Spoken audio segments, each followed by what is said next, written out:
ஓம் ஸ்ரீ குருபியோ நமக. ஓம் ஸ்ரீ மகா பெரியவா சரணம்.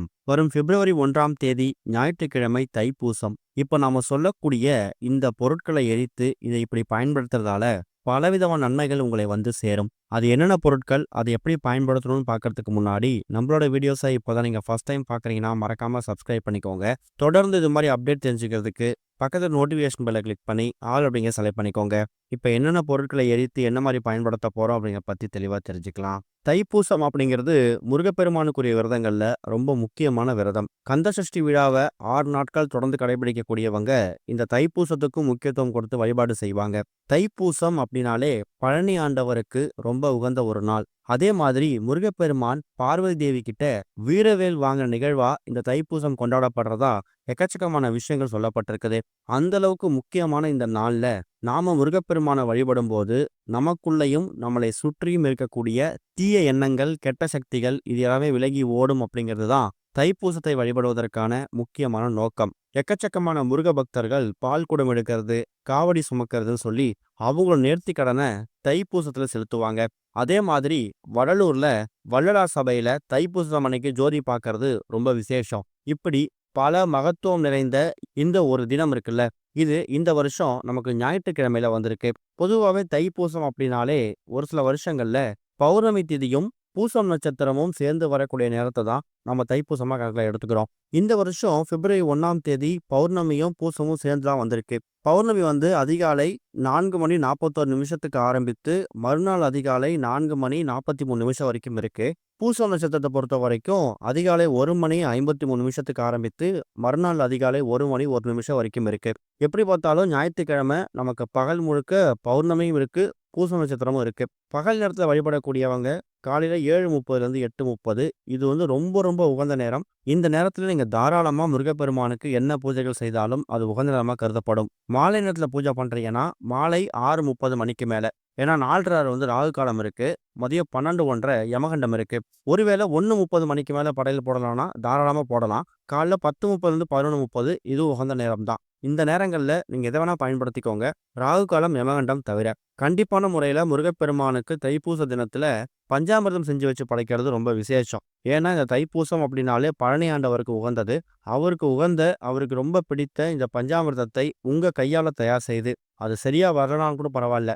பஞ்சாமிர்தம் அப்படிங்கிறது உங்க கையால நீங்க செய்யும் போது அது சுவை குறைந்தாலும் சரி, சுவை அதிகமானாலும் சரி, அதை முருகப்பெருமான் மனசார ஏத்துப்பார். அதை முருகன் பாதத்துல வச்சு படைச்சிட்டு நைவேத்தியமா வச்சுட்டு அதுக்கப்புறம் வீட்டில் இருக்கக்கூடிய எல்லா நபர்களும் பிரசாதமா சாப்பிடணும். முடிஞ்சா உங்க வீடு பக்கத்துல முருகனுக்கு அபிஷேகம் எத்தனை மணி நடக்குது அப்படின்னு கேள்விப்பட்டு அதுக்கு தகுந்த மாதிரி நீங்க கோவிலுக்கு போயிட்டு அந்த அபிஷேகத்துக்கு தேவையான பொருட்களை உங்க கையில வாங்கி கொடுக்கறதும் கூடுதல் விசேஷம். பௌர்ணமி தினம் கண்டிப்பா சந்திர தரிசனம் பண்ணணும். மாலை 6:30 மேல வீட்டுல பூஜை அறையில முருகப்பெருமானுக்கு வழிபாடை முடிச்சுட்டு குடும்பத்தோட உங்க வீட்டுல இருந்து எங்க இருந்து பார்த்தா முழுநிலவு பிரகாசமாக தெரிகிறதோ அந்த இடத்துல உங்க 2 கைகளையும் தலைக்கு மேல கூப்பி சந்திர பகவானு கிட்ட ஓம் சந்திரமௌலீஸ்வராய நமகன்னு ஒரு 3 முறை உச்சரிச்சுட்டு அதுக்கப்புறமா நீங்க உங்க வழிபாட்டை முடிச்சுக்கலாம். நிறைய பேருக்கு பௌர்ணமி தினத்துல கிரிவலம் போற வழக்கம் இருக்கும். திருவண்ணாமலையில பௌர்ணமி கிரிவலம் ரொம்பவே பிரசித்தி பெற்றது.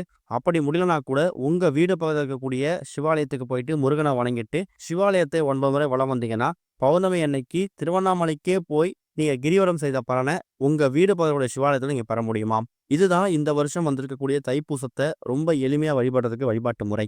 அது போக எந்த ஒரு விரத நாள் விசேஷங்கள் வந்திருந்தாலும் அன்றைய தினம் நம்ம பண்ணக்கூடிய பரிகாரங்கள், தாந்திரிக முறைகள் நமக்கு எக்கச்சக்கமான மாற்றங்களை நமக்கு ஏற்படுத்தும். அதுலேயும் இப்போ நம்ம சொல்லக்கூடிய இந்த பொருட்கள் எல்லாத்தையும் ஒன்றாக சேர்த்து அதை உங்க வீட்டோட பூஜை அறையில எரித்து அதில் வரக்கூடிய அந்த ஒரு கருமை நிற சாம்பல் அந்த பொடியை நீங்க இப்படி பயன்படுத்தும் போது இனிமேல் தொட்டதெல்லாம் வெற்றி தான். எதை நோக்கி உங்க பயணம் போகுதோ கண்டிப்பா அந்த பயணத்துல நீங்க நினைக்கக்கூடிய விஷயங்கள் உங்களை தானாக தேடி வரும். அதுல முதல் முக்கியமான பொருள் நீங்க பயன்படுத்தக்கூடியது ஒரே ஒரு துண்டு செம்பருத்தி இலை. செம்பருத்தி இலையை பறிச்சுட்டு வந்து அதை முழுமையா பயன்படுத்த வேணாம். ஒரே ஒரு துண்டு அதை நுனிப்பகுதியில இப்ப நீங்க வீடியோல பாக்குற மாதிரி ஒரு சிறிய துண்டாக கிழித்து அதை நீங்க பயன்படுத்தணும். அடுத்ததா பச்சை கற்பூரம். பச்சை கற்பூரம் அப்படிங்கிறது தெய்வீக எண்ணங்களை அதிகப்படுத்தக்கூடிய, தெய்வீக ஆற்றலை மேம்படுத்தக்கூடிய அற்புதமான ஒரு பொருள். மகாலட்சுமி தாயாருக்கும் மகாவிஷ்ணுவுக்கும் ரொம்ப உகந்த ஒரு பொருள். அடுத்ததா மிளகு. மிளகு அப்படிங்கிறது கடன் பிரச்சனை தீர்க்கக்கூடிய பரிகாரத்துல முக்கியமான ஒரு தாந்திரிக பொருள். வாராகியம்மன் வழிபாடா இருக்கட்டும், காலபைரவர் வழிபாடா இருக்கட்டும், இவங்க 2 பேர் வழிபாட்டிலையும் இந்த மிளகை வந்து நம்ம அதிகமா பயன்படுத்துவோம். காரணம் என்னன்னா 10 மிளகு இருந்தா பகைவர் வீட்ல சாப்பிடலான்னு சொல்லுவாங்க. அந்த அளவுக்கு மருத்துவ குணம் நிறைந்த ஒரு பொருள் தான் மிளகு. அத மகத்துவம் நிறைந்த ஒரு பொருளாவும் நீங்க மாத்திக்க முடியும். அதுக்கு தான் இந்த மிளக பயன்படுத்துறோம். கடன் பிரச்சனை அதிகமா இருக்கு, வட்டி கட்டிய வாழ்க்கை போகுது அப்படிங்கிறவங்களுக்கு இந்த மிளகு பரிகாரம் ரொம்பவே கை கொடுக்கும். கடைசியா 1 அப்படின்னா 2 எண்ணிக்கையில ஏலக்காய் எடுத்துக்கோங்க. ஏலக்காய் அப்படிங்கிறது பணவசியம், ஜனவசியம் இந்த 2த்துக்கும் பயன்படுத்தக்கூடிய அற்புதமான தாந்திரீக பொருள். இப்போ மொத்தமா நாம சொல்லக்கூடிய பொருட்கள் 4 பொருட்கள். செம்பருத்தி இலைய துண்டாக கிழித்து அதுல ஒரு பகுதி, ஒரே ஒரு துண்டு பச்சை கற்பூரம், அடுத்ததா கொஞ்சமா மிளகு, கடைசியா 1 இல்லனா 2 எண்ணிக்கையில ஏலக்காய். இந்த 4 பொருட்களையும் என்ன பண்ணணும்னா, உங்க வீட்டோட பூஜை அறையில நீங்க பகல் நேரத்துல செஞ்சாலும் சரி, மாலை நேரத்துல செஞ்சாலும் சரி, அது உங்க விருப்பம். கூடுமான அளவுக்கு மாலை ஒரு 6:30 மணிக்கு மேல இந்த பரிகாரத்த பண்ற மாரி பார்த்துக்கோங்க. சின்னதா ஒரே ஒரு மண் அகல் விளக்கு, அப்படி இல்லன்னா நீங்க வீட்ல தேங்காய் சிரட்டைய பயன்படுத்துவீங்கல்ல கொட்டாங்குச்சி, அதுல கூட இந்த பரிகாரத்த பண்ணலாம். பச்சை கற்பூரத்தையும், ஒரே ஒரு துண்டு செம்பருத்தி இலை, அது கூட மிளகு, அப்புறமா ஏலக்காய். இந்த எல்லா பொருட்களையும் ஒன்றாக சேர்த்து, ஒரே ஒரு சொட்டு நெய் ஊற்றி அந்த பச்சை கற்பூரத்த எரிய விடணும். அப்படி பச்சை கற்பூரத்த எரிய விடும்போது, அதுல ஒரு ஜோதி உருவாகும் இல்லையா? அந்த ஜோதிய நீங்க முருகப்பெருமானாக பாவிக்கணும். முடிஞ்சா இந்த ஒரு பரிகாரத்த பண்ணும்போது, உங்க குடும்பத்துல இருக்கக்கூடிய எல்லா நபர்களும் ஒன்றாக அமர்ந்து அத பார்க்கலாம். உங்க வீட்டோட பூஜை அறையில இத பண்றதுக்கான வசதி இல்லங்கிறவங்க, உங்க வீட்டோட மெயின் ஹால்ல உட்கார்ந்து கூட பண்ணலாம். இந்த எல்லா பொருட்களும் தாந்திரிகத்தை ஏற்படுத்தக்கூடிய, வசியத்தை ஏற்படுத்தக்கூடிய, கடன் பிரச்சனையை தீர்க்கக்கூடிய இந்த எல்லா பொருட்களும் சேரும்போது, அது ஒரு மகிமை வாய்ந்த ஜோதியாக உருவாகும். அத முருகப்பெருமானாக பாவித்து நீங்க கையெடுத்து கும்பிடுங்க. அந்த ஜோதி எரிந்து முடிந்ததுக்கு பிறகு, அந்த அகல் விளக்கு இல்லன்னா தேங்காய் சிரட்டை அத அப்படியே எடுத்து உங்க வீட்டோட பூஜை அறையில வச்சுடுங்க.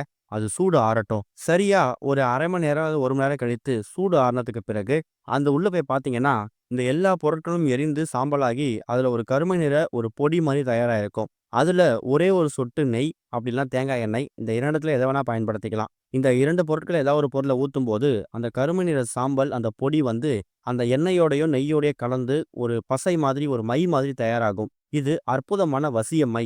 அடுத்தவர்களை உங்கள் பக்கம் காந்தம் போல ஈர்த்து தரக்கூடிய அற்புதமான ஒரு பொருள். இந்த ஒரு மைய நீங்க தயார் செய்து, தினமும் ஆண்களா இருக்க பட்சத்துல நெத்திலையும், பெண்களா இருக்க பட்சத்துல உச்சந்தலையும் தடவிக்கலாம். இந்த மைய தடவிட்டு வெளில போகும்போது, கண்டிப்பா போகக்கூடிய காரியத்துல வெற்றி கிடைக்கும். அதைவிட முக்கியமானது காரிய தடை நீக்கியாக இது செயல்படும். பெண்கள் போகக்கூடிய இடத்துல ஒரு பாதுகாப்பு கிடைக்கணும். போகக்கூடிய இடம் பயமா இருக்கு. எனக்கு ஒரு துணை வேணும் அப்படின்னு நினைக்கிறவங்க, முருகப்பெருமான பிரார்த்தனை பண்ணிட்டு, நீங்க தயார் செய்திருக்கக்கூடிய அந்த மைய கொஞ்சமா உச்சந்தலையிலயும், ஆண்களா இருக்க பட்சத்துல நெத்திலையும் இட்டுக்கலாம். சுத்தபத்தம் இல்லாம இந்த மைய தொடவே கூடாது. கூடுமான அளவுக்கு இந்த மை உங்க வீட்டோட பூஜை அறையில இருக்க மாரியே பார்த்துக்கோங்க. தைப்பூசத்தன்னைக்கு இத தயார் செஞ்சீங்கன்னா, எப்படி பார்த்தாலும் குறைந்தது ஒரு 15லேருந்து 1 மாதம் வரைக்கும் இது வரும். திரும்பவும் ஏதாவது முருகப்பெருமானுக்குரிய சஷ்டி அன்னைக்கோ, கிருத்திகை நட்சத்திரம் அன்னைக்கோ, மறுபடியும் இந்த எல்லா பொருட்களையும் ஒன்றாக சேர்த்து, இந்த மைய தயார் செய்து நீங்க அடுத்த முறைக்கு பயன்படுத்திக்கலாம். இதுல போட்டிருக்கக்கூடிய இந்த செம்பருத்தி இலை வந்து, செவ்வாய் கிரகத்தோட தோஷத்தை நிவர்த்தி பண்ணக்கூடிய அற்புதமான ஒரு பொருள். கடன் சுமைய குறைக்கக்கூடிய அற்புதமான தாந்திரிக மூலிகை வந்து இந்த செம்பருத்தி.